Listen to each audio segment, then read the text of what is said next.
Անորոշությունը, որը առաջացել է ժամանակակից մարդու կյանքում, ամենատարբեր փոփոխությունների արդյունքում, սկսված բացասական փոփոխություններից, պատերազմներ, սով, բնական աղետներ, միջև տնտեսական արագ փոփոխություններ, գիտության եւ տեխնիկայի զարգացում, արհեստական բանականություն եւ այլն, այդ անորոշությունը ժամանակակից մարդկանց մեծ մասի համար տագնապայության մեծ աղբյուր է դարձել, որովհետեւ եթե ժամանակին մարդիկ գիտեին մոտավորապես ինչ սпасել մոտակա 5-10 տարիների ընթացքում կամ թոշակի անցնելուց, ապա այսօր հնարավոր չէ նույնիսկ հստակ պատկերացում ունենալ, թե ինչպիսին կլինի աշխարհը եւ հետեւաբար կյանքը թեկուզ 1 տարի հետո, թեկուզ 6 ամիս հետո, բոլոր տեսակի կոնցեպտները, որոնցով ժամանակին մարդը կարող էր կանխատեսումներ անել, ամբողջովին դարձել են անօգուտ։ Եվ ամենաառաջին արձագանքը, որը սովորաբար մարդը տալիս է նման իրավիճակում, դա անորոշությունը կառավարելու փորձն է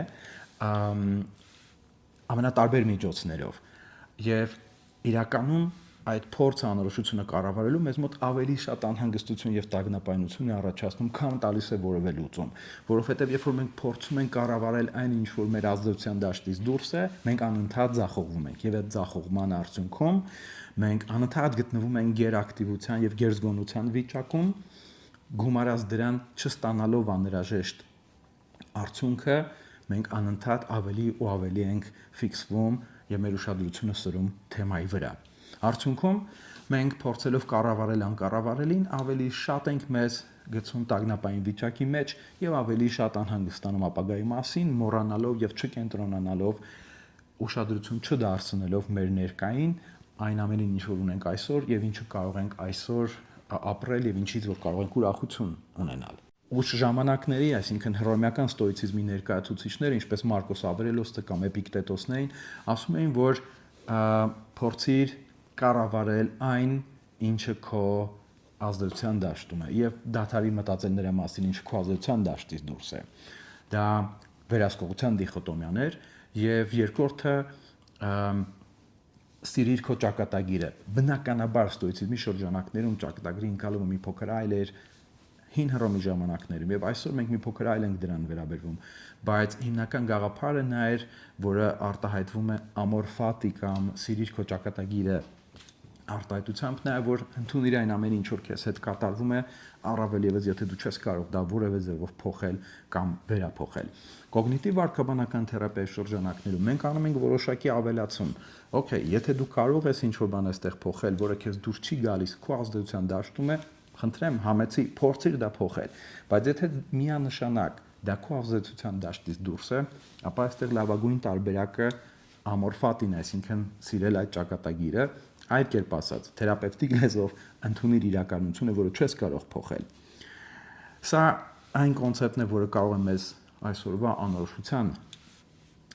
պայմաններում օգնել։ Մյուս լուծումը կամ զուգահեռ լուծումը կարելի է այդպես ասել, դա կոգնիտիվ վարքաբանական թերապիայի շրջանակներում առաջարկվող անորոշության նկատմամբ տոլերանտության բարձրացումն է, որը ենթադրում է նաև որոշակի վարքային տեխնիկաներ, որոնք մեզ հնարավորություն են տալիս բաց թողնել վերահսկողության դրսևորումները, որոնք մենք կարող ենք ունենալ առօրյայում, աշխատանքում եւ կյանքի ամենատարբեր դաշտերում եւ փորձել անցնել այդ անհանգստության միջև այն պահը, երբ որ մեր խորքային համոզմունքները կապված իրականության եւ ապագային վերաբերող փոփոխությունների ու անհանգստությունների հետ կապված կսկսեն փոխվել, երբ որ միտքը կամ ուղեղը կֆիքսի, որ այդ վերահսկողությունը, որը մենք կարծես թե ունենք իրերի վրա, իրականում ոչ այլ ինչ է, քան իլյուզիա։ Երբ խոսում ենք վերահսկողությունը բաց թողնելու մասին, այստեղ մենք նկատի ունենք այն մտավոր եւ վարքային գործողությունները, որոնք մենք հատուկ անում ենք կարծես թե վերահսկելու համար այն, ինչ որ կարա լինի։ Դա կարա լինի սկսած նրանից, թե մենք տանից դուրս գալուց, աշխատանքի գնալուց, մեզ հետ ինչ իրեր ենք վերցնում, ռուսերեն ասած «նավսյակի случаи», բայց որոնք երբևէ մեզ պետք էլ չեն գալիս կամ տարվա մեջ գոնե մեկ անգամ ընդամենը պետք գալիս, վերջացրած նրանով, որ մենք շատ հեռուն ենք գնում բազմատեսակ, բազմաքայլանի պլաններ կառուցելուց այս կամ այն իրավիճակի համար, որ եթե հանկարծ սա լինի, այսպես կանեմ, եթե այսպես լինի, այնպես կանեմ, որը ինչ որտեղ առաջին հայացքից նմանվում է շատ խելամիտ պլանավորման, բայց ավելի մոտիկից նայելու դեպքում մենք տեսնում ենք, որ դա ավելի շատ ինքդ քեզ հետ շախմատ խաղալ է դառնում եւ շատ հեռանում է սովորական եւ անհրաժեշտ պլանավորումից կյանքի կամ գործողությունների եւ ավելի շատ գնում է արդեն հենց վերահսկողության դաշտ, որը նպատակ ունի տագնապը մեղմել կամ զրոյացնել տագնապը, սակայն ապակառուցողական ճանապարհով մեզ ավելի շատ կախվածության մեջ գցելով վերահսկողության մոդելներից եւ մեխանիզմներից։